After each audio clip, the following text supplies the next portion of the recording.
Hello guys, ഉപ്പും മുളകും പുത്തൻ പ്രമോ വിശേഷങ്ങളിലേക്ക് എല്ലാ കൂട്ടുകാർക്കും സ്വാഗതം. അങ്ങനെ ഒരു കിടിലൻ എപ്പിസോഡാട്ടോ നമ്മുടെ കേശുവിന്റെ ഒക്കെ കൂട്ടുകാരെന്ന് പറഞ്ഞാൽ അവര് ലാസ്റ്റ് തല്ലുകൊടുത്താകട്ടോ. എന്തോ പ്രശ്നമൊക്കെ ഒപ്പിച്ച് നമ്മുടെ കേശു വീട്ടിൽ വരുന്നുണ്ട്. എന്നിട്ട് കുറച്ച് പേരെ ആ ഒരു എന്താ പറയാ, ഫ്രണ്ട് ആണോ ഇനി നേരത്തെ തന്നെ ശത്രു ആണോ എന്ന് അറിയില്ല, വിളിച്ചിട്ട് പറയുന്നുണ്ട് നീ ധൈര്യം ഉണ്ടെങ്കിൽ വീട്ടിലേക്ക് വാടാ എന്നൊക്കെ പറഞ്ഞ് വെല്ലുവിളിക്കുന്നുണ്ട്. അപ്പൊ അവര് രണ്ടുപേരും കേട്ടോ, അവര് രണ്ടുപേര് ബൈക്കിന് വരുന്നുണ്ട്. അപ്പൊ കേശുവിനെ ഇടിച്ച് പഞ്ചറാക്കാൻ വേണ്ടിയാട്ടോ അവരുടെ വരവ്. അപ്പൊ ദേ ഞങ്ങളിവിടെ എത്തിയിട്ടുണ്ടോ, പുറത്തേക്ക് ഇറങ്ങി വാടാ എന്ന് പറയുന്നത് നമ്മുടെ സിദ്ധു അളിയനാട്ടോ. മുണ്ടൊക്കെ മടക്കി അങ്ങോട്ട് വരുന്നത്. അപ്പൊ തന്നെ ഇവരുടെ കിളി പോയി. സിദ്ധു അളിയനെ കണ്ടപ്പോ തന്നെ ഇവരുടെ കിളിയൊക്കെ പോയി.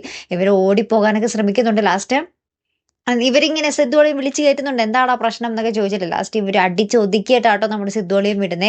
പിന്നീട് നമ്മുടെ കേശു അളിയനെയും നമ്മുടെ സിദ്ധുവളിയും പിടിക്കുന്നുണ്ട്. എന്താ പ്രശ്നം, എന്ത് പ്രശ്നത്തിനാണ് നമ്മുടെ കേശു പോയത്, എന്താണ് ഒപ്പിച്ചത് എന്നറിയണമല്ലോ. അപ്പൊ നമ്മുടെ സിദ്ധു കേശുവിനോട് പറയുന്നുണ്ട്, എടാ കേശു, ഞാൻ ചോദിക്കുന്ന ചോദ്യത്തിന് കൃത്യമായിട്ടുള്ള ഒരു ഉത്തരം തന്നില്ലെങ്കിൽ നിന്നെ ഞാൻ അടിക്കുവേ എന്ന് പറയുന്നുണ്ട്. എന്നിട്ട് നമ്മുടെ സിദ്ധു ചോദിക്കുന്നുണ്ട്. അപ്പൊ കേശു ഇങ്ങനെ വിറച്ച് വിറച്ച് അതിന് മറുപടിയൊക്കെ കൊടുക്കുന്നുണ്ട്. അങ്ങനെ നമ്മുടെ സിദ്ധു അളിയന്റെ ഒരു കിടിലൻ മാസ് ആക്ഷൻ എപ്പിസോഡാട്ടോ വരാൻ പോകുന്നത്. കാത്തിരുന്ന് തന്നെ കാണാം അല്ലെ. അടുത്തൊരു വീഡിയോയുമായി വരുന്നത് വരയ്ക്കും ഗുഡ് ബൈ.